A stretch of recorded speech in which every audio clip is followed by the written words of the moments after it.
2014 was a year of change for Bellator MMA. Welcome into MMA Live Extra. I'm Prim Swerfat. We've got a very special guest joining us today, and that would be Scott Coker from Los Angeles. He is the president of Bellator MMA. So, Scott, the company made their pay-per-view debut in May. Not too long after that, they brought you in to be their new president.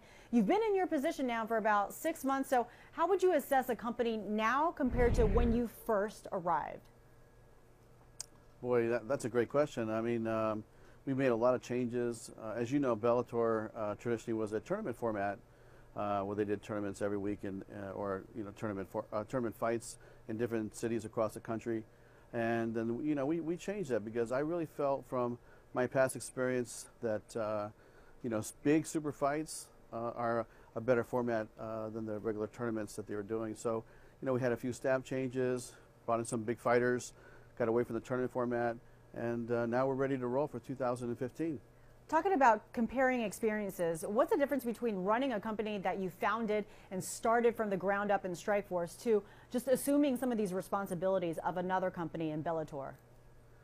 I tell you, Strikeforce was an amazing experience, and it really, I felt that that was like the learning ground for me to take this responsibility on. But the commitment from Viacom as the ownership group of Bellator, it's unlike anything I've ever seen before. I mean, you have every department, not just in Bellator, but also linking up with all the departments in Spike TV and inside Viacom, and all pushing hard to drive this company forward. Why was it so important to get away from that tournament format? I'll tell you, a good example is a fighter, our current champion in the light heavyweight division. His name is Emmanuel Newton. And, he was waiting on the sidelines for almost a year while the tournament was unfolding, and there were some injuries and just kept getting postponed and postponed. And then here's your champ that should be fighting at least 2-3 times a year, and then now he's fighting once every year. And I just think that it led to, creating a tournament champion. But I think that the current champions that are sitting there waiting really got hurt by that. For Bellator, 2014 ended on a really high note with its highest rated event ever. Tito Ortiz defeated Stephan Bonner by split decision. How pleased were you with just how the show went? That was a show that I felt we had something for everybody.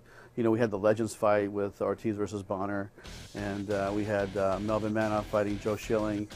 We had Michael Chandler fighting Will Brooks.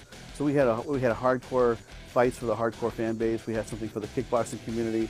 We had something for the Legends, for all the fans of the fighters from the past. And, we peaked out at 2.2 million viewers. So I think the numbers speak for themselves. Now, the UFC recently made a few headlines when they signed former pro wrestler CM Punk. And then not too long after that, Jose Canseco is inserting himself into the headlines, and he says he could beat him. So what are your thoughts on all of this? Well, I tell you, what? I wish CM Punk a lot of luck, and hope he's training hard. I mean, this is a very, very tough sport, and it's hard just to come in and to do it. And Jose, I know he's trained in martial arts, and he approached us a while back about fighting. We never put anything together, but if CM Punk is serious about training and really getting it together and becoming a real MMA fighter, then it'll be great. But if he's not, it'll be the one-hit wonder. What about Bellator? Do you think they would have been interested in signing CM Punk? You know what? We didn't talk to CM Punk, but we definitely would have talked to him at some point. And I think what our determination would be is he really have the level of commitment to really become a real MMA fighter? And if he was, then we probably would have done it.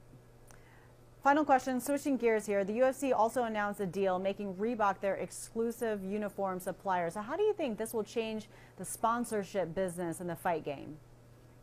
Boy, that's a tough one because a lot of these fighters rely on the sponsorship, and I think that it's been good for the fighters. I do think this is good for the UFC, or they wouldn't have done the deal. There are a lot of good guys over there, a lot of smart guys over there. So it's going to be interesting because all the details are not out yet. So I reserve judgment on that one because when they start announcing what they're going to pay for the fighters and how they're going to distribute the money, that's when we'll know if this deal is going to work for everybody or not.